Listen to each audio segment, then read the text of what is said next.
Tief in der Beinecke Rare Book and Manuscript Library der Yale University liegt das einzige Exemplar eines 240-seitigen Buches. Laut Radiokarbonmethode entstand es um 1420. Seine Pergamentseiten sind mit geschwungener Schrift und handgezeichneten Bildern wie aus einem Traum gestaltet.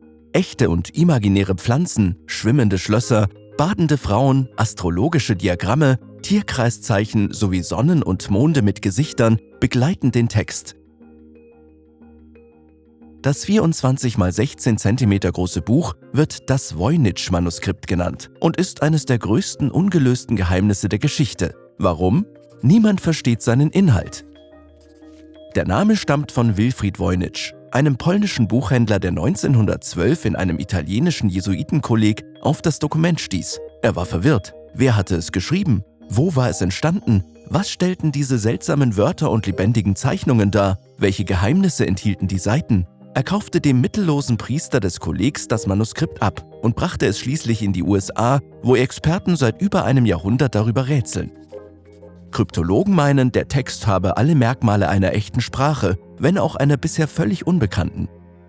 Sie erscheint real, weil in echten Sprachen Buchstaben und Buchstabengruppen mit regelmäßiger Häufigkeit vorkommen und die Sprache im Voynich-Manuskript Muster aufweist, die man bei einem zufälligen Buchstabengenerator nicht finden würde. Ansonsten wissen wir nicht viel mehr als das, was wir sehen. Die Buchstaben variieren in Höhe und Stil. Einige sind aus anderen Schriften entlehnt, aber viele sind einzigartig. Die größeren Buchstaben werden Galgenzeichen genannt.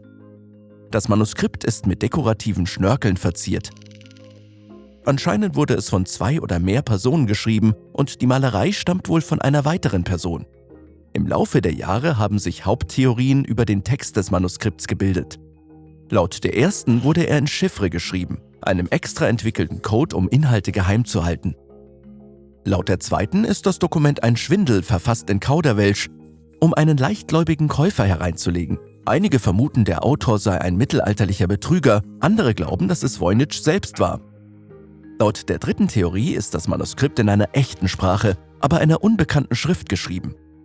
Vielleicht versuchten mittelalterliche Gelehrte, ein Alphabet für eine Sprache zu schaffen, die gesprochen, aber noch nicht geschrieben wurde. In diesem Fall wäre das Voynich-Manuskript mit der Rongorongo-Schrift auf den Osterinseln vergleichbar, die nach dem Untergang ihrer Kultur heute unlesbar ist.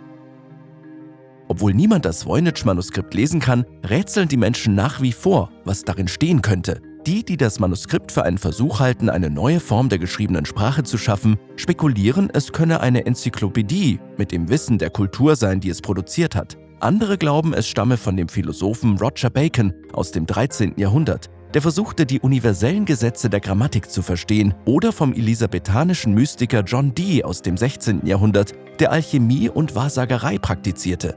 Randtheorien besagen, dass es von einem italienischen Hexenzirkel geschrieben wurde oder sogar von Marsmenschen.